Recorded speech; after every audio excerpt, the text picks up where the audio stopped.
Hi, it's Alaska Granny. Events around the world do affect us, and we need to stay aware. As preppers, we know that there are shipping problems, we know that there are food shortages, we know that there are effects from the pandemic.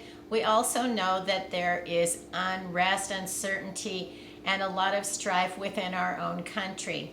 We're not always convinced that the government has our best interest at heart, and that perhaps there's more self-serving, and that the people in the government perhaps can't relate to a simple lifestyle that we might have.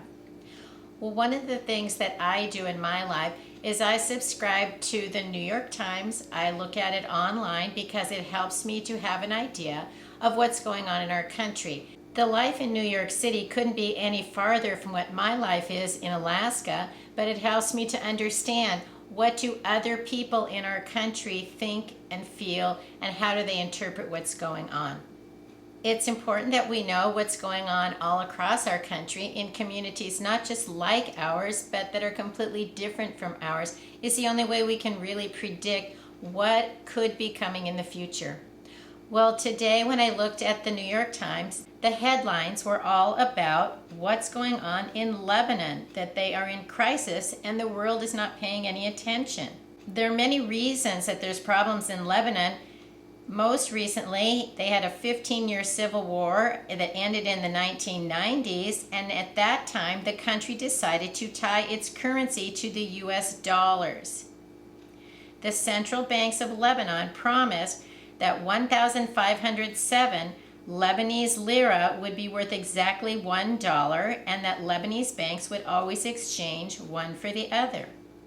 Officially, the exchange rate remains unchanged, but everyday transactions have plummeted by more than 90% since 2019.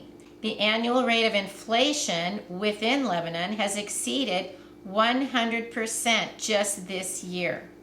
Economic output has plunged. To keep dollars flowing in, the head of Lebanon's central bank developed a plan. Banks would offer very generous terms, including an annual interest rate of 15% or even 20% to anyone who would deposit dollars. But the only way for banks to make good on these terms was by repaying the initial depositors with money from new depositors. That's a Ponzi scheme, when the money you're paying out is the money that's coming in from other people. So the first people got their money, but the ones who put it in last, their money is gone. Do you understand how a Ponzi scheme robs the people that are getting in last? And that's exactly what the banks are doing in Lebanon. Then in 2019, people stopped being able to get their money out of the banks. So even though the exchange rate remains unchanged, the value of the lira has plummeted. People can't get their money back. And even before the crisis, Lebanon was a highly unequal country with a wealthy political elite that has long enriched itself through corruption. Does that sound like anything that many people are concerned with is happening in our country? And that's why you have to pay attention to what's going on in other places, because the consequences of what the government does and what big business can accomplish and what the banks can do has a direct effect. It trickles down to you. The government tried to raise money by imposing a tax on all WhatsApp calls. I'm not even familiar with WhatsApp, but families in Lebanon use this because phone calls are too expensive. So they're basically taxing people's right to communicate with their family, which led to large violent protests.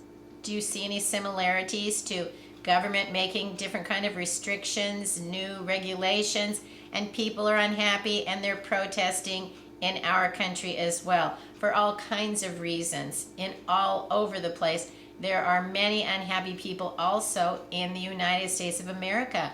So we need to look at what's happening other places to try to help us understand what could possibly be next in our country.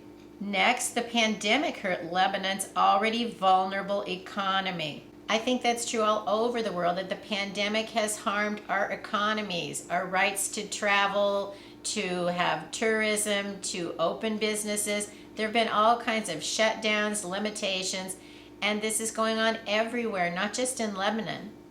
And maybe you remember in August 2020, there was a giant explosion at a port in Beirut that killed more than 200 people, destroyed thriving neighborhoods. And what this article doesn't even mention is that it destroyed the whole entire year's grain crop was inside that port.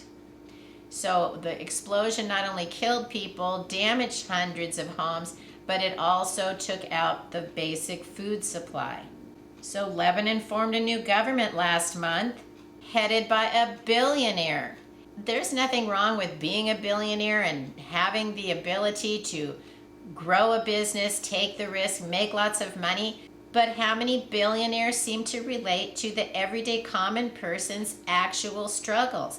That's one of the problems, is that billionaires don't have the same struggles as everyday people. And making sure that our government really represents the people, which is what the United States is supposed to be, that we elect representatives to go to the government and represent us. They're supposed to be making things better for us the way we ask them to, not just make up their mind when they get there and they hang out with their buddies. They're supposed to be representing the little people back home. Many Lebanese families are relying on their survival on money transferred from family members living in other countries. That's probably not a solution that Americans will ever be able to rely on family members that are living in other countries, because many of the people living in America are the ones that are supporting people back home in their country of origin. We are very blessed. We do have plenty, and many people in America are generous, not only with their people from the countries of their origin, where they came from, but with their friends and neighbors and their communities. But we're becoming very divisive over so many different issues. We shouldn't be divided over every single issue so dramatically. There isn't just a right or a wrong. There are all different areas of things that people are allowed to do. We have our freedoms to do what we want, to believe what we want. But the tolerance for people with different beliefs has really gone out of control in America, and it's frightening that we don't accept people as we should. And that comes from all different directions. No matter what people's beliefs are, we don't need to believe it ourselves, but we need to accept and appreciate that that's people's decision. They're allowed to do that as long as it isn't harmful and degrading to others. Most interesting is people saying, "I long for the simplest pleasures." We are nowhere in this country at such an extreme, but it could happen. How many of you have gone to the store and there are empty shelves? Prices are going up. Packages are smaller. Things that you want are not available and may not be. Businesses are closed. People are unemployed, yet there are signs on businesses. Every single business where I live still has a sign up asking for people to come and work. It doesn't make sense, whatever is going on. Even President Biden was on the news trying to explain to us about supply chain interruptions, but all he did was tell us what is a supply chain. We already know what a supply chain is. We want to know, what are the solutions? What are you doing to solve our problems? And guess what? It's not coming from the government. It may be that we wouldn't like what the answer is, that there are no solutions, there are shortages, they will be continuing, and you are at the precipice of helping yourself be ready for what could come. So if, as preppers, we know we need to have a stockpile of water, food, first aid supplies, hygiene supplies, ways to cook your food without power, all of the different areas that you need to take care of yourself no matter what. Do you think there's people in Lebanon who wish that they had a few buckets of rice and beans? Then they may not be suffering as much through the food insecurities. Their power is gone. It's a hot climate, so you can't store fresh food in your refrigerator. Maybe they wish now that they had taken advantage of the time to get more tinned and canned foods that could live in your prepper pantry. So we don't know what the future holds, but we can certainly learn from what's going on in other countries to know that We are in dangerous times. It's very concerning. If you have not provided the things that you want for your family, you need to do it now. Don't wait for the shelves to become full again. Don't wait for prices to drop back down.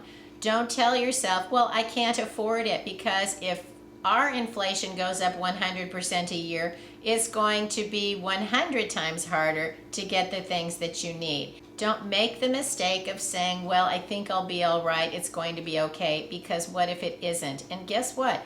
If everything does go back fine as it was, throw up in your pantry and eat your food. You're supposed to be stocking up on foods that you're willing to eat, that you know how to prepare, and your family is willing to eat as well.